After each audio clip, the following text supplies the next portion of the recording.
اور جس طرح کی گائیڈنس ان کو سوشل میڈیا کے ذریعے ملتی ہے نا، اس میں بہت سارے ان کے اذہانوں میں سوال ہیں، ابہام ہیں، خدشات ہیں، بہت ساری چیزیں وہ سمجھنے سے لا علم ہے، کیونکہ صحیح طرح سے آپ کو پتہ ہے کہ وہ چیز ان تک نہیں پہنچ پا رہی۔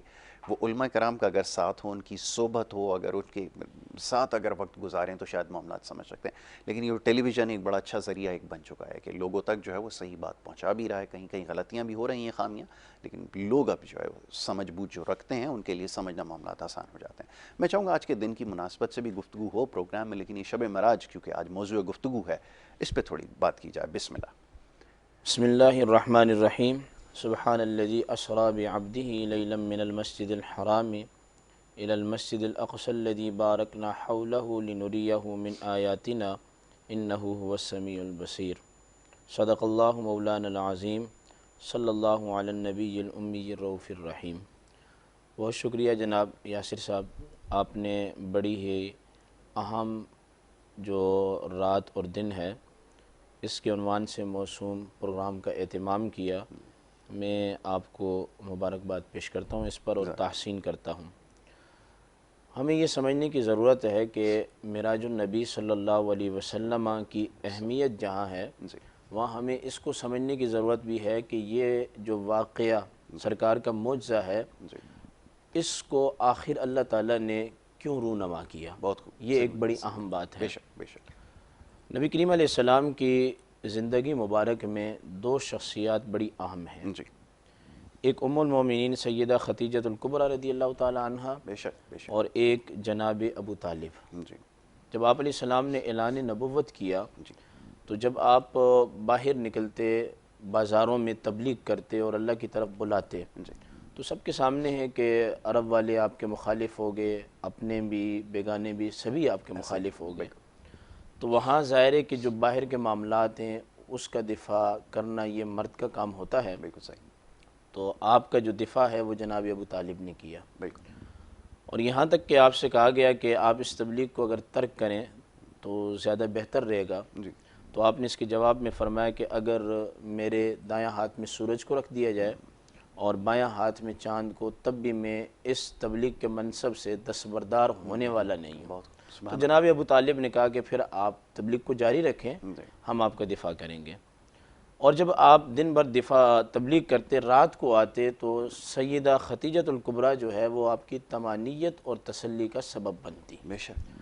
خیر زمانہ گزرتا گیا، جناب ابو طالب کا بھی وصال ہو گیا اور ام المومنین خدیجہ الکبریٰ رضی اللہ تعالیٰ عنہ بھی اس دنیا سے چل بسیں خالق حقیقی کے پاس۔ تو اب دن بھر آپ تبلیغ کرتے تو کوئی مردوں میں آپ کا دفاع کرنے والا نہیں تھا، اور رات کو ظاہر ہے جو بیوی تسلی دیتی ہے یا پھر وہ ایک آرام کا سبب بنتی ہے جیسے قرآن نے بھی کہا ہے، تو وہ بھی چیز نہیں تھی۔ تو آپ علیہ السلام نے سوچا کہ مکہ سے طائف کا رخ کیا جائے۔ تو آپ علیہ السلام طائف میں تشریف لے گئے، وہاں کے لوگوں کو تبلیغ کی۔ وہاں کے لوگوں کا جو رویہ تھا نا وہ اس سے زیادہ سخت تھا، یہاں تک کہ انہوں نے پتھر مارے اور آپ کا خون مبارک بھی بدن مبارک سے جاری ہوا۔ تو پہاڑوں کا فرشتہ آیا، اس نے گزارش کی کہ یا رسول اللہ، اللہ تعالیٰ کا یہ پیغام ہے، اگر آپ چاہیں تو ان پہاڑوں کو ہم ملا بھی سکتے ہیں اور اوپر کے حصے کو نیچے کر دیتے ہیں، نیچے کے حصے کو اوپر کر دیتے ہیں، یہ جنہوں نے آپ کو تکلیف دی ان کا کام ہی تمام کر دیتے ہیں۔ تو میں چاہوں گا کہ سننے والے بھی اس نقطے پر غور کریں۔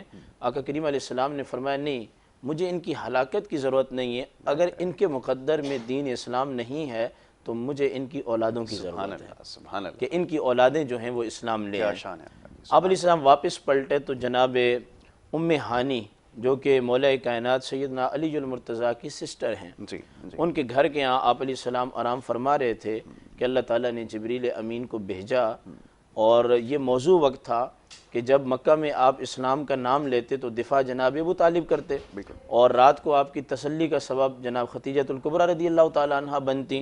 تو اب وہ دونوں نہیں ظاہری طور پر دنیا میں، تو اب آپ کو کوئی تسلی دینے والا نہیں۔ تو آپ علیہ السلام غمگین بھی بڑے ہوئے، اس سال کا نام آپ نے عام الحزن بھی رکھا۔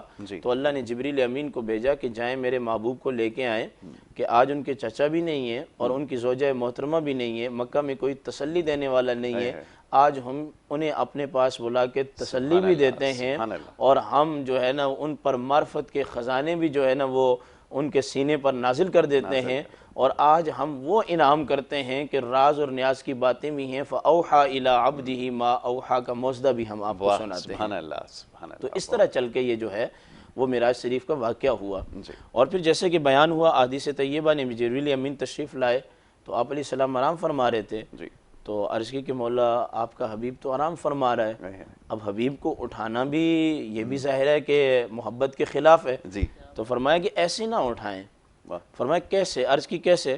فرمایا کہ آپ اپنے نورانی لبوں کو محبوب کے تلووں پہ رکھ دیں۔ تو جبریل امین علیہ السلام نے اپنے تلوے حضور علیہ السلام، اپنے لب حضور علیہ السلام کے تلووں پہ رکھے۔ آپ علیہ السلام نیند سے بیدار ہوئے، آپ نے فرمایا کہ جبریل کیا بات ہے؟ تو جبریل امین عرض کرتے ہیں کہ آج اللہ تعالیٰ آپ کو اپنے دیدار کے لیے آسمانوں پر بلا رہا ہے۔ اس طرح آپ علیہ السلام بیدار ہوئے، اور پھر بخاری شریف کی روایت کے مطابق کہ آپ کے سینہ مبارک کو چاک کیا گیا، اور صحابہ کہتے ہیں کہ ہم بعد میں بھی اس چاک کیے جانے کے نشانات دیکھتے تھے۔ اور پھر آپ علیہ السلام کے دل کو نکالا گیا اور آب زمزم کے پانی آب زمزم کے ساتھ دھویا گیا۔ اب سوال یہ ہے کہ آب زمزم جو ہے اس کے ساتھ کیوں دھویا گیا؟ تو علماء نے کہا ہے کہ وجہ یہ ہے کہ آب زمزم کا پانی ایسا ہے کہ یہ تمام پانیوں پر فضیلت رکھتا ہے۔ تو اس کے بعد دھونے کے بعد ایمان اور حکمت کا جو تسلہ تھا وہ لایا گیا اور آپ علیہ السلام کے دل مبارک کے اندر انڈھیل دیا گیا، اتار دیا گیا۔ یہاں میں یہ بات واضح کرنا چاہوں گا سامعین کے لیے نکتے کے طور پر کہ سامعین اس بات کو سمجھنے کی کوشش کریں کہ یہ جو آپریشن وغیرہ ہے اس کی جو ابتدا اور آغاز ہے وہ اللہ کے نبی کے ہاں سے ہوئی، بنیاد رکھ دی۔ یورپ نے اس کو لے لیا، انہوں نے اس پہ تحقیق کی کہ آیا بندے کا سینہ چاک کیا جائے اور اس کے دل کے معاملات کو دیکھا جا سکتا ہے یا نہیں، تو وہ اس نتیجے پر پہنچے کہ دیکھا جا سکتا ہے۔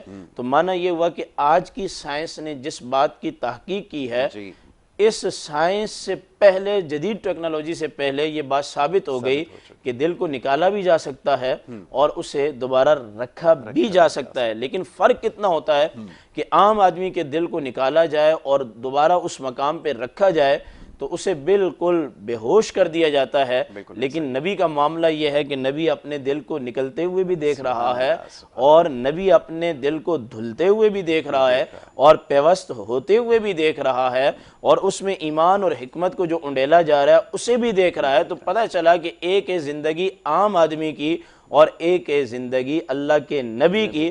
ہمارا جو جسم ہے یہ دل کا محتاج ہے، لیکن نبی کی جو حقیقت ہے وہ کسی کی محتاج نہیں ہے۔ تو پھر جب پیوست کیا گیا تو اس کے بعد درست کرنے کے بعد براق کی سواری کو حاضر کیا گیا، آپ علیہ السلام اس پر سوار ہوئے اور سوار ہونے سے پہلے وہ براق جو ہے وہ حرکت میں آ گیا اور نبی کریم علیہ السلام کو سوار نہیں ہونے دے رہا تھا۔ شیخ احمد رضا خان فاضل بریلوی رحمۃ اللہ تعالیٰ علیہ لکھتے ہیں کہ آیا وہ سوار نہیں ہونے دے رہا تھا، وجہ کیا تھی؟ فرمایا کہ حدیث کو کوٹ کرتے ہیں کہ وہ براق تڑپ رہا تھا، اور وہ تڑپ کیوں رہا تھا کہ جب اللہ کے نبی کے سامنے کوئی چیز تڑپتی ہے نا تو وہ کچھ کہنا چاہتی ہے، اور اس چیز کو معلوم ہے کہ میں تڑپوں گی، کہوں گی، یہ وہ ہیں کہ جو میری تمنا کو بھی پورا کریں گے اور میری تڑپ کو بھی دور کریں گے۔ تو آپ علیہ السلام نے فرمایا کہ تم مجھے سوار کیوں ہونے نہیں دیتے؟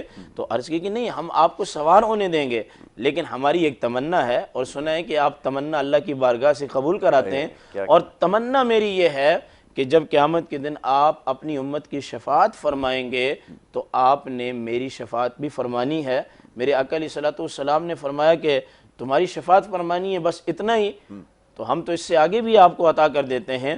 تو براق نے کہا کیا عطا کریں گے؟ فرمایا جہاں میری امت کی شفاعت ہوگی وہاں آپ کی بھی شفاعت ہوگی، اور پھر آپ کی پشت ہوگی، نبی کا اسی طرح بدن مبارک ہوگا اور آپ ہمیں لے کے جنت میں داخل ہو جائیں گے۔ اس کے بعد براق نے کہا کہ اب ہمارے اوپر آپ سوار ہوں۔ پھر جب براق نے چلنا شروع کیا تو پھر مدینہ المنورہ کی زمین آئی، جبریل امین نے عرض کی کہ یا رسول اللہ اتریں آپ اور 2 رکعت نماز نفل ادا کریں۔ میرے آقا علیہ السلام نے 2 رکعت نماز نفل ادا کی اور پوچھا کہ یہ کون سی زمین ہے؟ کھجوروں والی زمین سی، بڑی حسین زمین تھی۔ تو عرض کی جبریل امین نے کہ یہ وہ جگہ ہے کہ جہاں آپ ہجرت کر کے تشریف لائیں گے۔ تو پتہ چلا کہ یہ نقطہ بھی یہاں سے نکلتا ہے کہ جب معراج کی رات آپ علیہ الصلوۃ والسلام اللہ کی بارگاہ میں دیدار کے لیے حاضر ہو رہے تھے تو مدینہ سے ہو کے گئے۔ تو یہ کہنا کہ آؤ مدینے کو چلیں، یہ تو وہ بات ہے کہ نبی کریم علیہ السلام کو ہجرت سے پہلے خود جبریل امین مدینہ المنورہ لے کے گئے۔ وہاں آپ علیہ السلام نے نماز کی ادائیگی کی، پھر وہاں سے سفر جب شروع ہوتا ہے تو پھر اس دوران جو ہے صحیح احادیث کے اندر آتا ہے کہ موسیٰ علیہ السلام کی قبر سے روضہ شریف سے حضور علیہ السلام کا گزر ہوا، اور وہ اپنی قبر شریف میں روضہ شریف میں کھڑے ہو کے نماز پڑھ رہے تھے، اور پھر آپ علیہ السلام نے حلیہ بھی بتایا کہ حضرت موسیٰ علیہ السلام کا حلیہ یہ ہے۔ تو پتہ چلا کہ جو لوگ اس دنیا سے اللہ کے لیے جاتے ہیں اور اللہ پاک کے پاس چلے جاتے ہیں، اردو میں بھی بولتے ہیں، بڑا اچھا جملہ ہے کہ تمہارے والد کہاں ہیں، تو کہتے ہیں اللہ پاک کے پاس چلے گئے ہیں۔ جو لوگ اللہ کے پاس جاتے ہیں نا وہ مرتے نہیں ہیں، لیکن بات یہ ہے کہ ان کی زندگی ہوتی ہے، ان کو دیکھنے کے لیے آنکھ چاہیے۔ اب ایک نبی جانے کے بعد اپنی قبر میں نماز پڑھ رہے ہیں، ہمیں تو مٹی نظر آتی ہے، لیکن اللہ کا نبی مٹی کے نیچے تک دیکھتا ہے اور یہ بھی دیکھتا ہے کہ اندر قبر میں جو شخص ہے وہ کیا کر رہا ہے، اور اس کے حالات سے بھی مطلع ہو جاتا ہے، اور یہ وہ نبوت کی آنکھ ہوتی ہے جس سے دیکھ لیتا ہے۔ یہاں سے آگے میں چاہوں گا ایک بڑی اہم بات ہے سامعین کو کہ وہ اس کو سننا چاہیں، کہ یہ جو کہا گیا ہے نا کہ ہر کام سے پہلے بسم اللہ پڑھنا چاہیے، یعنی ہم کھائیں تو اللہ کے نام سے، پئیں تو ہم اللہ کے نام سے، ہر مومن کے ہر معاملے میں بسم اللہ ہوتا ہے۔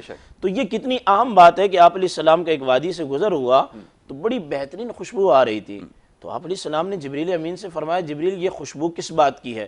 اور یہاں میں اس بات کی وضاحت بھی کر دوں کہ شاید لوگ یہ سمجھیں کہ حضور کو معاذ اللہ پتہ نہیں تھا اس لیے جبریل سے پوچھ رہے ہیں۔ کبھی کبھار بڑے لوگ پوچھا کرتے ہیں چھوٹے لوگوں سے محبت کی وجہ سے، جیسے کہ قرآن میں اللہ تعالیٰ نے موسیٰ علیہ السلام سے پوچھا وما تلک بیمینک کبھی موسیٰ، آپ کے سیدھے ہاتھ میں کیا ہے؟ اب اللہ کو پتہ نہیں تھا، اللہ کو پتہ تھا، اور موسیٰ علیہ السلام نے ایک جواب نہیں دیے، 3-4 جواب دیے۔ تو اب علماء نے لکھا ہے کہ زیادہ جواب کیوں دیے کہ موسیٰ علیہ السلام نے غنیمت سمجھا کہ کرم ہو گیا ہے، آج بات کو بڑھا دیتے ہیں، اسی بات میں بات کیا ہو جائے، لمبی ہو جائے۔ تو آپ علیہ السلام نے فرمایا یہ کیسی خوشبو ہے؟ جبریل امین عرض کرتے ہیں کہ یا رسول اللہ فرعون جو تھا اس کی جو بیٹی تھی اس کی ایک ماشطہ تھی جو اس کو کنگھی کیا کرتی تھی، اور اس کے 2 بچے تھے۔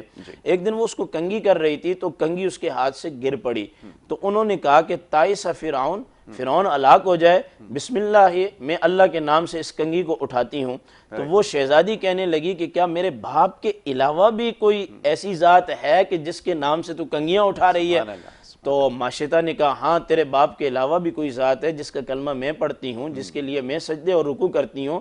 کہا وہ کون ہے؟ کہا وہ تو خالق کائنات ہے، ہمارا مالک ہمارا خالق اللہ ہے۔ تو یہ بات فرعون تک پہنچی تو فرعون نے ان کو ڈرایا دھمکایا کہ تم اپنے اس عقیدے سے باز آ جاؤ۔ تو اس خاتون نے کہا کہ میں اپنے اس عقیدے سے باز نہیں آؤں گی۔ کس عقیدے سے؟ کہ میں کنگھی اٹھاؤں گی تو اللہ کے نام سے، اور کروں گی تو میں کنگھی اللہ کے نام سے کروں گی۔ پتہ چلا مومن کو ہر کام اللہ کے نام سے کرنا چاہیے، بسم اللہ الرحمن الرحیم سے۔ تو پھر اس نے بندوبست کیا کہ ایک دیگ کے اندر پانی کو گرم کیا، پہلے اس کے ایک بچے کو ڈالا کہ یہ باز آ جائے گی، اس نے کہا میں بسم اللہ پڑھنا اب بھی نہ چھوڑوں گی، اس خالق کا نام لینا اب بھی میں نہ چھوڑوں گی۔ دوسرے بچے کو ڈالا تو پھر بھی کہا کہ میں اللہ کے نام سے ہی کام کا آغاز کروں گی، میں نہیں چھوڑوں گی، ہزاروں بچے بھی بھلے چلے جائیں۔ اور جب دوسرے بچے کو ڈالا تو اس نے صدا لگائی کہ ماں صبر کرنا، بے صبری نہ ہو جانا، اپنے عقیدے اور نظریے سے رجوع نہ کرنا۔ کہا کہ جب ان دونوں کو ڈالا، ڈالنے کے بعد ان کی ماں کو ڈالا، اس کو ڈالنے کے بعد جب وہ شہید ہو گئے، ان کے جسم کے ذرات اس وادی میں پھیلے۔ اے پیارے حبیب، آج اس خاتون اور اس خاندان کی خوشبو اس وادی سے آ رہی ہے جو اللہ کے نام سے کام کا آغاز کیا کرتے تھے اور اللہ کے نام سے کنگھیاں اٹھایا کرتے تھے۔ تو یہاں تک جو ہے وہ سلسلہ رہا۔ پھر اس سے آگے جو ہے کیا نام ہے، بڑے آپ علیہ الصلوۃ والسلام مسجد اقصیٰ میں گئے، جیسے کہ میں نے تلاوت کی، اور پھر یہاں سبھی مانتے ہیں، کہتے ہیں جی انبیاء کرام کی جو ہے وہ جماعت کری آپ علیہ السلام نے، امام الانبیاء کا ٹائٹل دیا۔ اب یہ تو بات واضح ہے کہ کوئی امام روح کی تو جماعت نہیں کراتا نا، ظاہر ہے جماعت کرائے گا تو پھر روح بھی ہوگا، جسم بھی ہو گیا۔ اس سے یہ پتہ چلا کہ آپ علیہ السلام کو جو معراج شریف ہوئی ہے وہ روح محل جسم ہوئی ہے، یعنی آپ کی روح بھی تھی اور آپ کا جسم مبارک بھی تھا، اور آپ نے سر کی آنکھوں سے اللہ تعالیٰ کا دیدار کیا ہے۔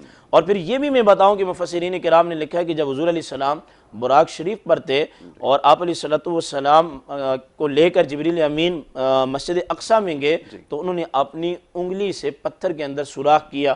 اب فرشتہ کسی کو نظر نہیں آتا, فرشتے کی انگلی سوراخ بھی کرتی ہے, پتھر سوراخ کو قبول بھی کر رہا ہے اور براق کو باندھا بھی جا رہا ہے. اور علماء لکھتے ہیں کہ صدیوں تک جو ہے اس سوراخ کو دیکھا جاتا رہا.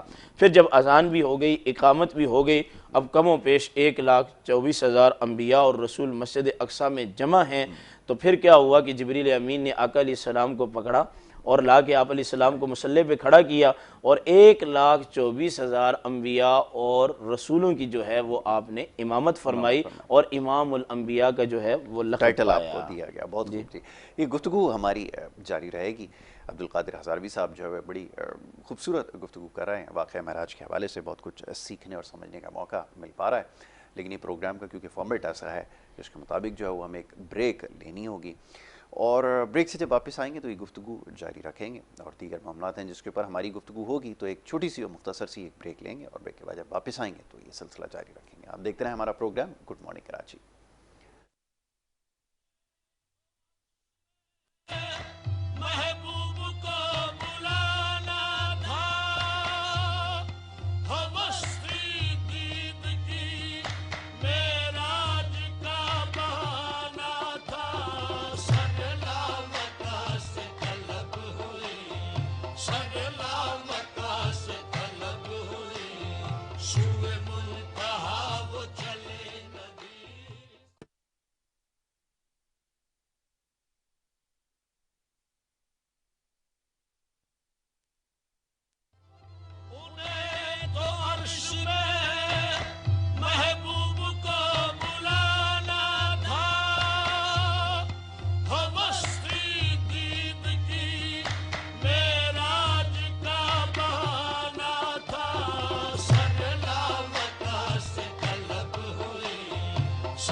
قدسی کھڑے ہیں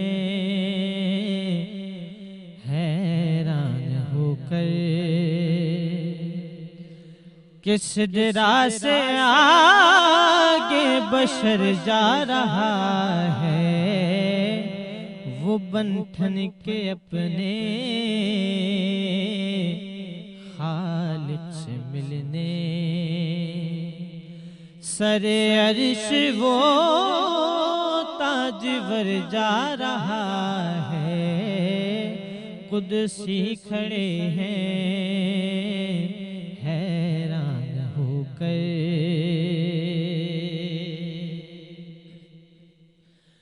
کہ جاتا ہے دیکھو وہ بے خوف کیسے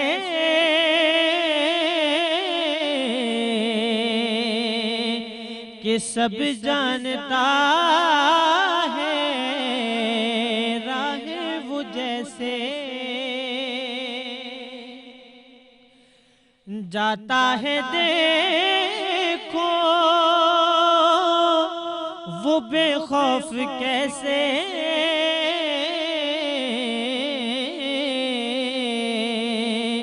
کہ سب جانتا ہے راہ وہ جیسے وہ یوں جا رہا ہے جیسے کہ کوئی گھر والا اپنے ہی گھر جا رہا ہے قدسی کھڑے ہیں حیران ہو کر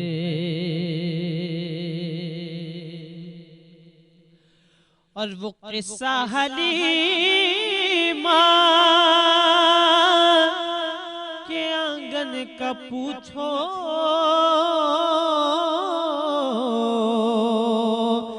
جوانی کو چھوڑو بچپن کو دیکھو وہ قصہ حلیمہ کے آنگن کا پوچھو، جوانی کو چھوڑو بچپن کو دیکھو، کہ ابھی مصطفیٰ نے اٹھائی ہے انگلی، ابھی مصطفیٰ نے اٹھائی ہے انگلی۔ قمر سے یہ پوچھو کدھر جا رہا ہے، قدسی کھڑے ہیں حیران ہو کر، اور کیا تو نے دیکھا وہ آنا وہ جانا،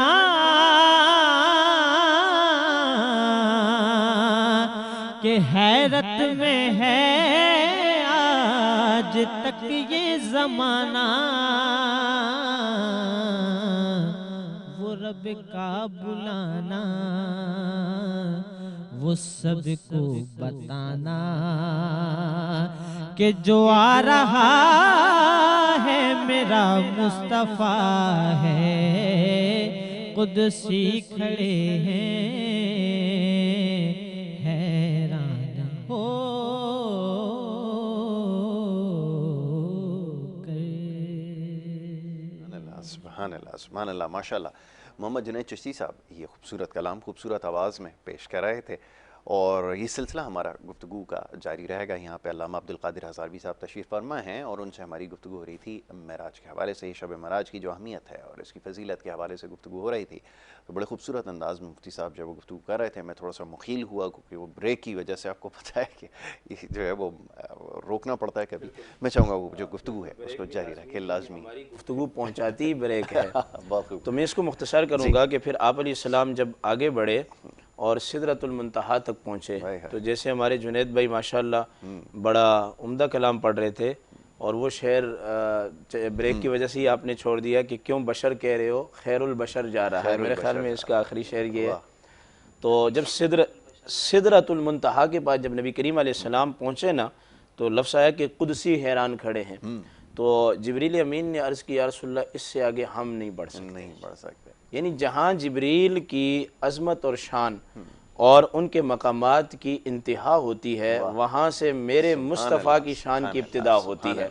تو اس مقام پہ میرے آقا علیہ السلام نے ایک جملہ ارشاد فرمایا حدیث کا، فرمایا یترک الخلیل خلیلہ، جبریل کوئی دوست کسی دوست کو بھی ایسے مقام پہ چھوڑتا ہے کہ آپ ام ہانی کے گھر سے ہمیں لے کر آئے اور مسجد اقصی اور پھر پہلا آسمان اور ساتواں اور سدرۃ المنتہا پہ اب تم سفر سے پیچھے ہٹ رہے ہو۔ تو جبریل امین عرض کرنے لگے یا رسول اللہ بات یہ نہیں ہے، ہماری بھی ایک حد ہے جانے کی، یہ حدیں آپ کے لیے نہیں ہیں، ہمارے لیے حد ہے۔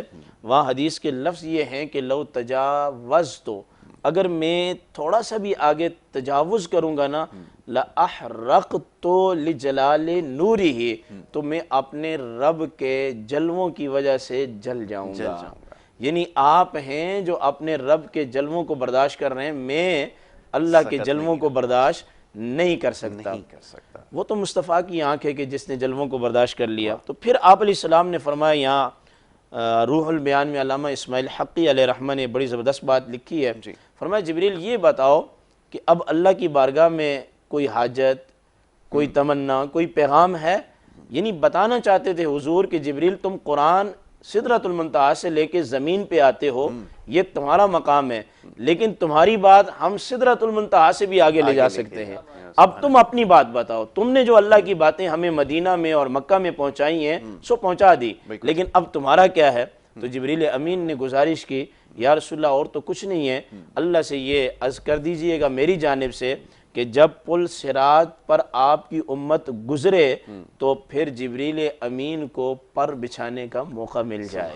اور میرے خیال میں یہاں ایک اعلیٰ حضرت کا کلام بھی ہے کہ پل سے مسافر گزر رہا ہے اور راہ گزر کو خبر نہیں، یعنی کہ پھر ہاں پر کو خبر نہیں، یعنی کہ جبریل امین کے پر کو بھی خبر نہیں ہے کہ مصطفیٰ کے دیوانے کیا ہیں، جا رہے ہیں۔ اور یہاں میں اس بات کی وضاحت کرنا چاہوں گا کہ جب ابراہیم علیہ السلام کو نمرود نے آگ میں ڈالا تھا تو جبریل امین آئے تھے بالکل کہ کوئی حاجت ہو تو بتاؤ. بعض مفسرین کرام نے یہ لکھا ہے آپ نے میرے جد امجد سے کہا تھا کوئی حاجت ہے تو بتاؤ, آج ان کا شہزادہ کہہ رہا ہے تمہاری کوئی حاجت ہے تو ہم سے بتاؤ. تو ابراہیم علیہ السلام نے فرمایا تھا جبریل تم سے کوئی بات نہیں کرنی. کیوں؟ اس سے پہلے جبریل آتے تھے اللہ کی اجازت سے, آج خود ہی آگے چلو ہم خلیل کو بچا لیتے ہیں. تو ابراہیم علیہ السلام نے یہ بتایا کہ جبریل ہم تمہیں اپنی مجلس میں آنے کی جو اجازت دیتے ہیں وہ اللہ کی اجازت کی وجہ سے ہے, بغیر اللہ کی اجازت کے آپ آئیں گے, ہم آپ کو کوئی حاجتیں بیان نہیں کریں گے, جس نے ہمیں اس آزمائش میں ڈالا ہے وہ ہمارے حال کو دیکھ رہا ہے. پھر آپ علیہ السلام آگے بڑھے. اب جو ہے وہ جو تحفہ ملا وہ نماز کا ملا, یعنی 50 نمازیں بخاری شریف میں ہے نبی کریم علیہ السلام کو عطا کی گئیں. نبی علیہ السلام نے 50 نمازوں کا تحفہ لیا تو موسیٰ علیہ السلام کے پاس آئے تو عرض کی کہ کچھ دیا اللہ نے, فرمایا 50 نمازوں کا تحفہ.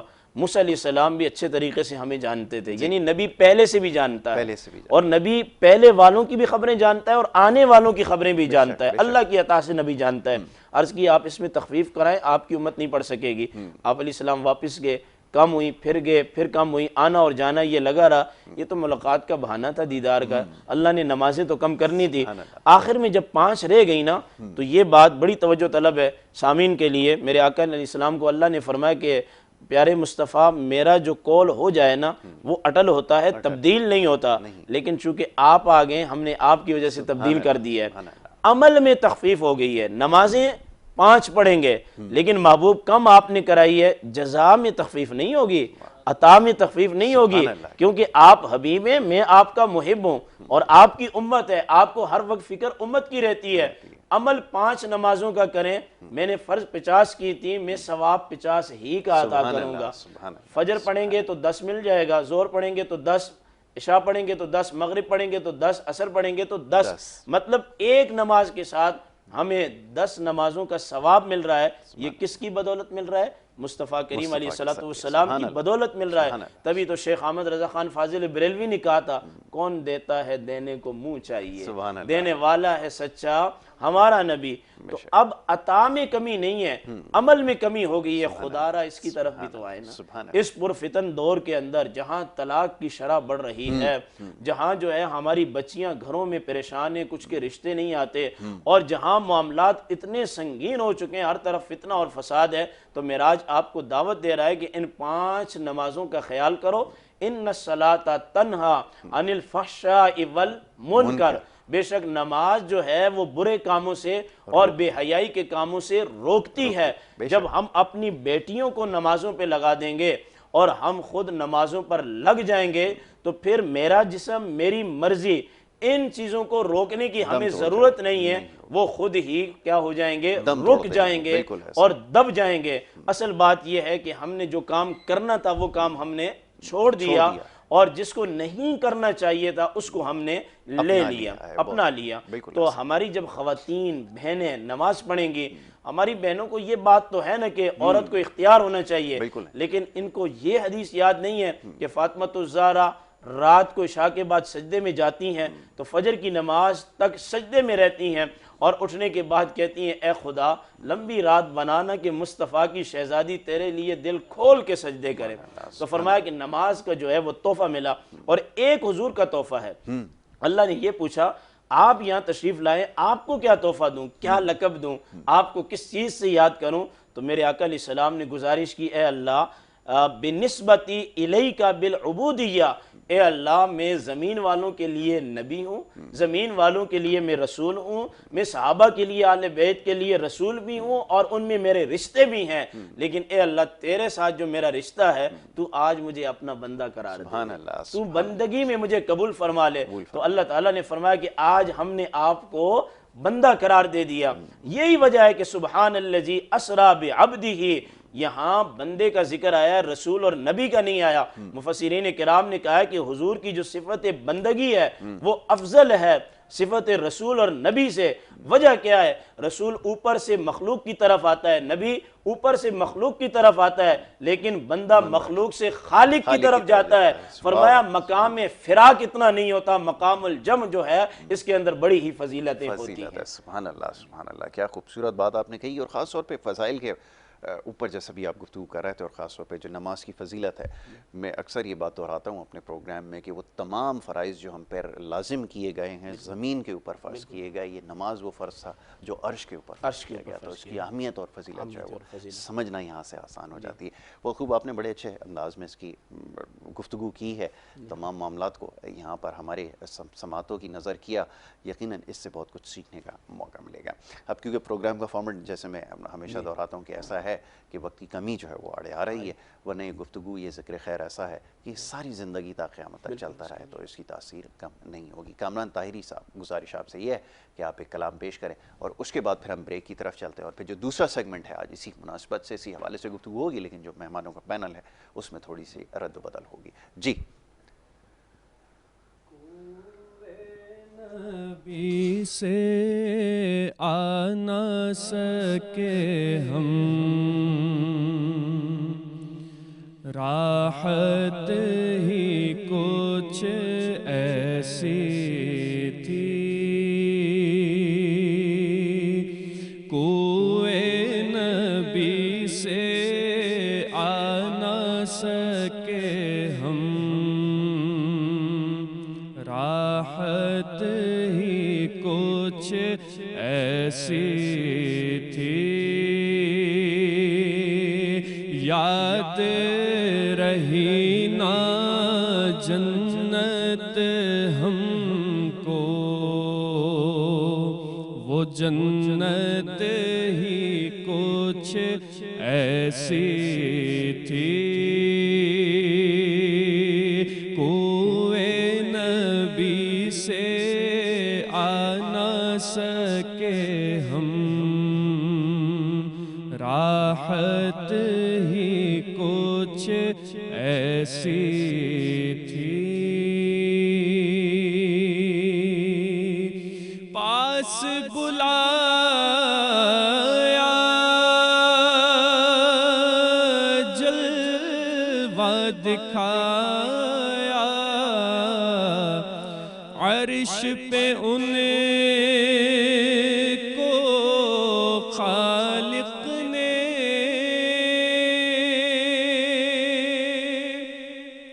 پاس بلایا، جلوہ دکھایا، عرش پہ ان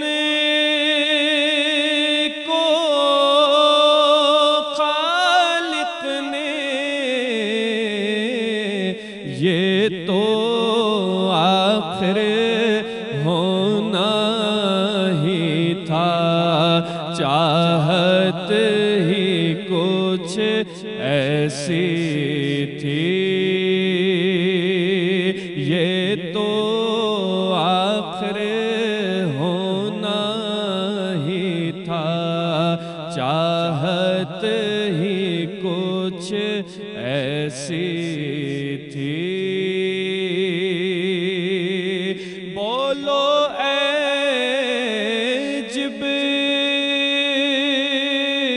جبریل کہ ان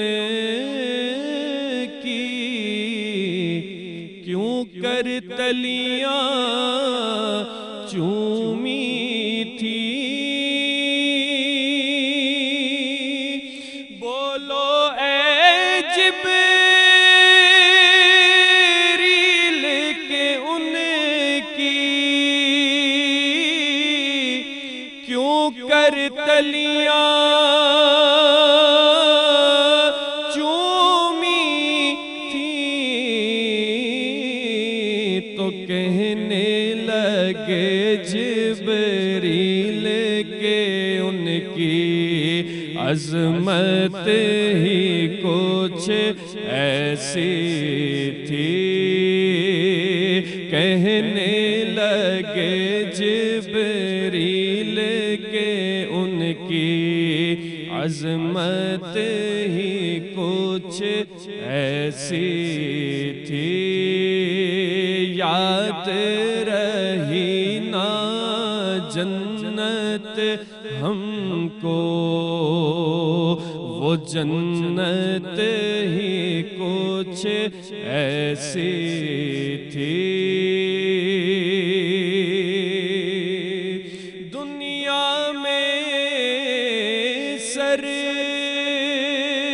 سرکار کی نعتیں